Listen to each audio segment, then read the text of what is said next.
kde v cirkuse sedel zavretý slon. Všetci zvierací kamoši ho prezývali Don. Myšky mali plán ho dostať von, keď odbije predstavenia zvon. Slon Don je tón, kto rozveselí ťa vždy aj cez telefón. Oči, ústa smejú sa mu vždy, na vystúpeniach obdivuje ho každý.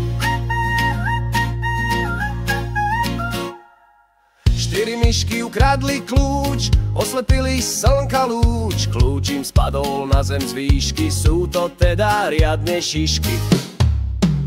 Slon Don je tón, kto rozveselí ťa vždy aj cez telefón.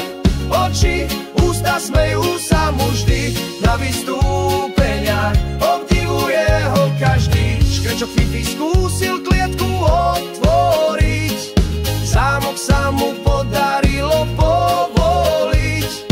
Slon a myšky so škrečkom utekali do džungle, myšky pritom hrali hymnu na husle. Slon Don je tón, kto rozveselí ťa vždy aj cez telefón.